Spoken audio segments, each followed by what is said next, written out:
Hi, this is Mike from Mike's Unboxing Reviews and How To, and on today's video we're taking a look at Zotac's RTX 3050 Twin Edge. Possibly one of the cheapest RTX 3050s on the market, but is it actually any good and should you buy one? Let's find out.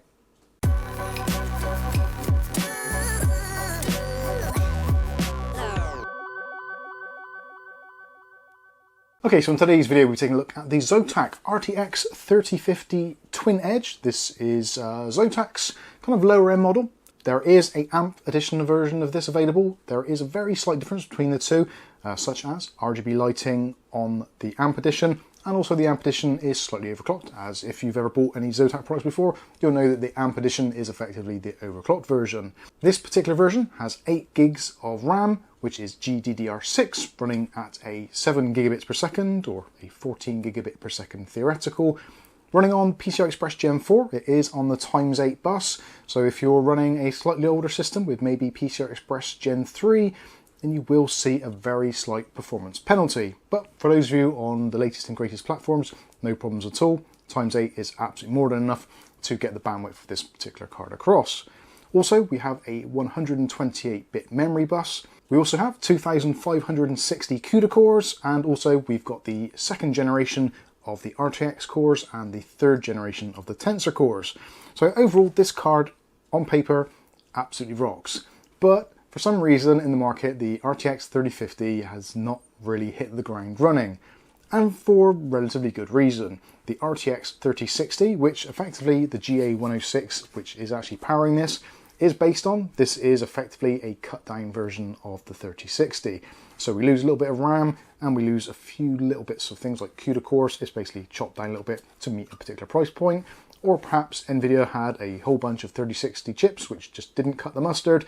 So out comes the 3050. It's not unusual, it happens all the time throughout the various different models. Anyway, with that said, this hasn't been overly popular. Now, because of the time of actually making this video, pricing is absolutely crazy, pretty much everywhere. We are seeing some massive dips, especially in the high end, which actually has only compounded things for the humble 3050.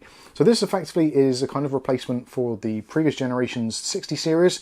So if you think of this as being somewhere in the lines of, in theory, being a replacement for the RTX 2060, although this is a little bit slower. So realistically, this is going to be giving you the same sort of performance as somewhere in the region of a 1660 Ti, 1660 Super, maybe a little bit above that. It is going to trade blows with those cards. When it comes to pricing, these are often seen somewhere in the region of about the even as much as £400 in the UK market. Although I'm happy to say this particular one, the Zotac's Twin Edge, has been on the market and has quite often been the lowest price of the range. So actually, if you do want to save a little bit of money, but you want all the features and you don't need things like RGB lighting and you don't mind overclocking yourself, then this is actually a bargain if you think about it. Anyway, that's enough of that out of the way. Let's take a look at the box. We're going through all the rest of the specs. We'll do some game tests as well so you can see what it's actually like. I'll be honest with you, the RTX 3050 range, there isn't a great deal between them. And if you look at most of the models, there's only fractional differences between them based on clock speed. So if, for instance, you look at this one, the rated boost clock speed is somewhere just underneath the 1800 megahertz range, whereas if you look at the AMP version, it's a little bit higher, maybe 1870, that kind of thing. Although realistically, in my testing of the 3 RTX 3050 cards that I've tested, all of them will quite happily boost up to 1900 megahertz and beyond. 1950 is quite often seen, and this particular one did see between 1925 and 1950 the majority of the time. So packaging wise, because this is an unboxing, Zotac Gaming, this is their typical kind of livery. So got Zotac branding on there in their typical yellow and black design. Obviously Geforce RTX 3050 is the card. 8 gigs of RAM, like I said. It does support ice storm cooling and has got freeze tech, which kind of effectively means these fans themselves are designed so they will go into 0 RPM mode, and also there's some Firestorm software which you can go into, which is kind of similar to things like MSI Afterburner, if you've ever used that before. It's a means of testing and performing different operations with the cards and using it outside of its normal parameters. So a little bit of overclocking, a little bit of extra fan speed, those kinds of things. So like it says on the box, this is the nvidia Ampere architecture, supports ray tracing, and the real trick up its sleeve is DLSS. So if you've not used DLSS before, it is magic. It is a mystical thing, and essentially what DLSS will allow you to do is if you want to turn RTX features on, which normally is a massive overhead for the system, you can turn on DLSS as well. So in a lot of cases, you'll find a slight reduction in the actual resolution of the screen, which is almost unnoticeable, will bring the frame rates back up to what the system would have been with RTX off. So whether you're playing RTX on or RTX off, you can make use of DLSS and its magical learning to actually boost your frame rates to acceptable levels. On the back it goes into some more of the same, so yeah, Ice Storm 2.0, freeze fans and Firestorm, and it gives you a list of the specifications. I'll give you a close-up of that so you can see some of the features for yourselves. Essentially, probably some of the key ones I would say in terms of outputs. So we've got 4 outputs on the back of here, 1 HDMI and 3 display ports.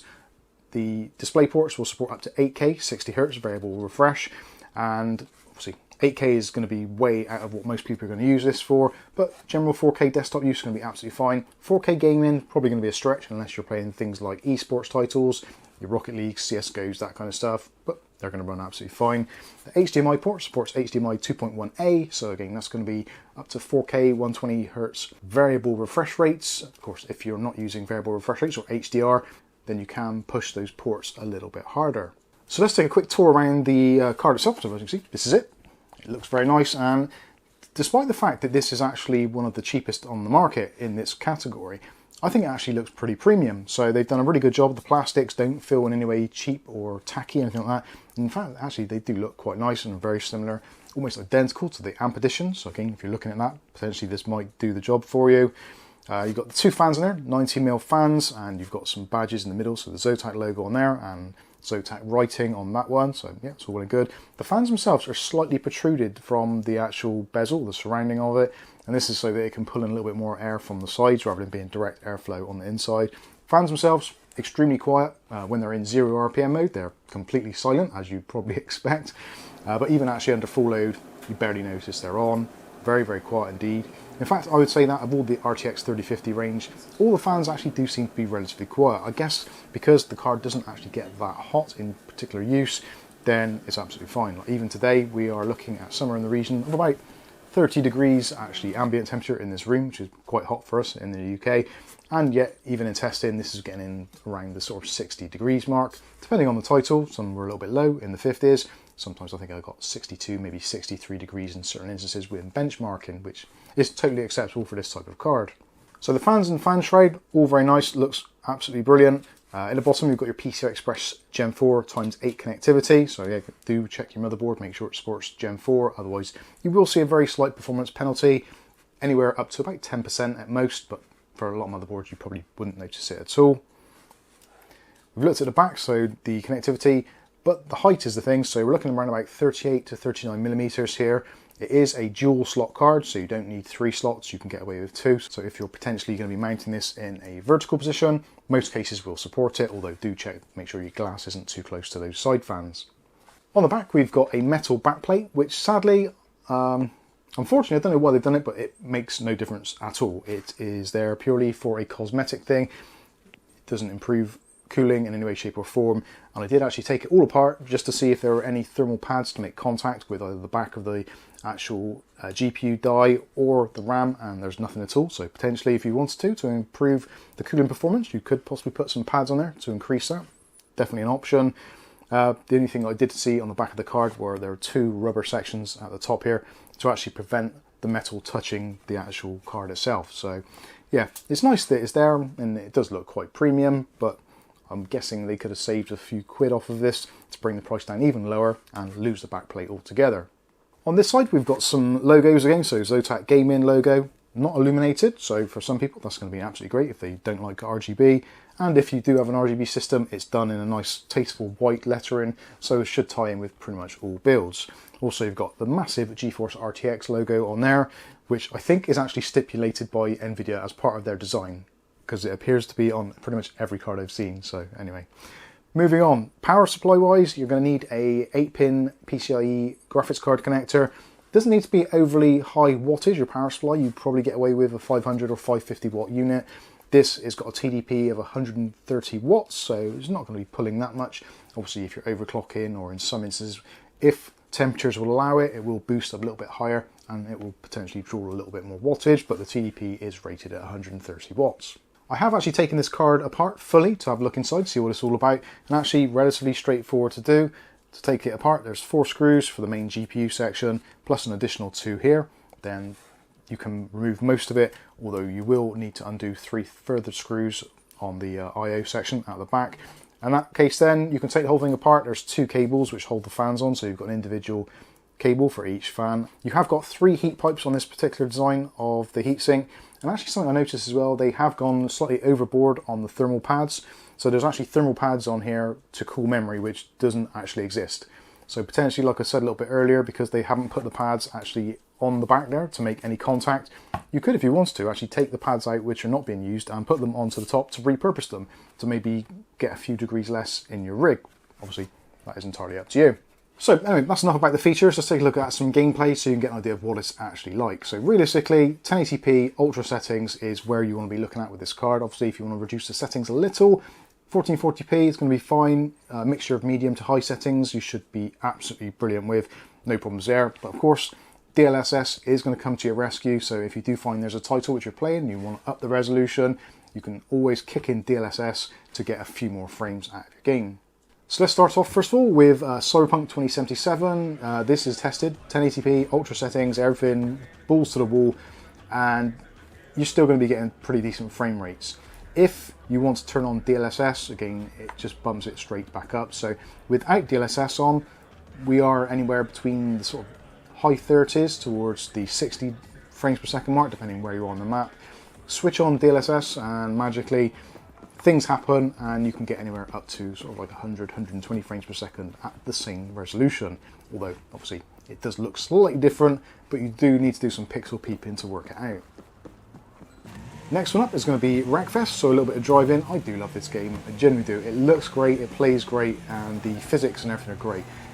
But what does help is when a graphics card can actually keep up with the game, and this definitely does. Again, 1080p, ultra settings, easily getting 100 frames per second in some areas.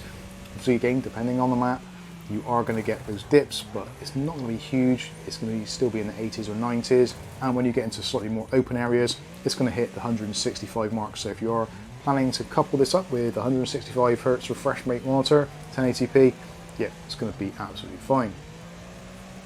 Next up, we'll take a look at Far Cry 5. Now, on the previous cards I reviewed, I've always gone for Far Cry 6, but I thought, well, we'll swap things out a little bit and went for Far Cry 5.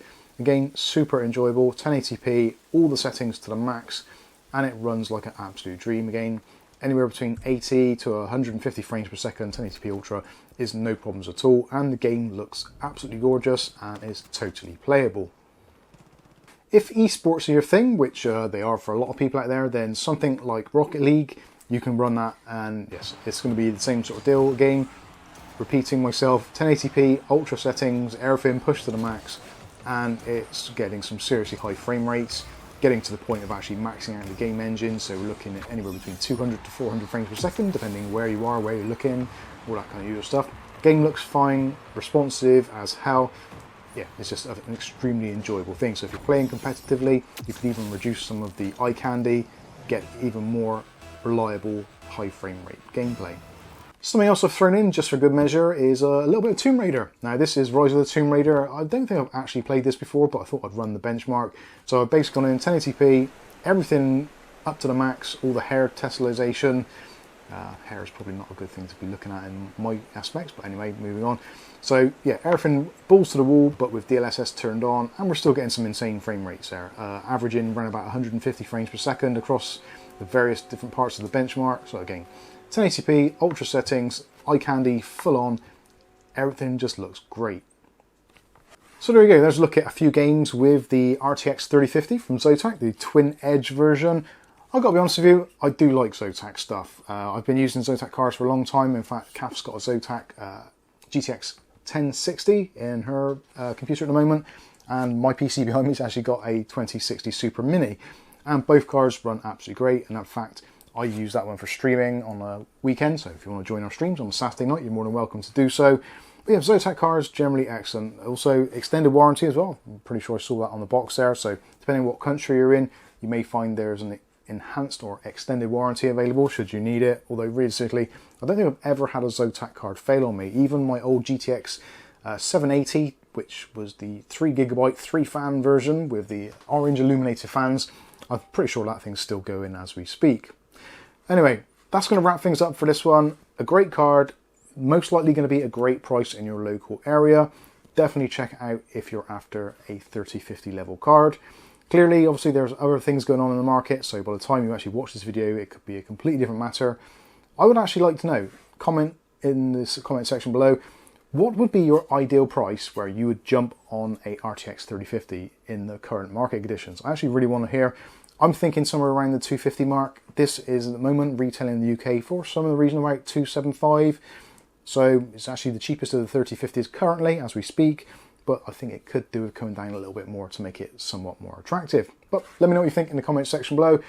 But that's going to wrap this one up. I've been Mike. This is Mike's Unboxing Reviews and How To, and hopefully we'll catch you in the very next video. Thanks for watching.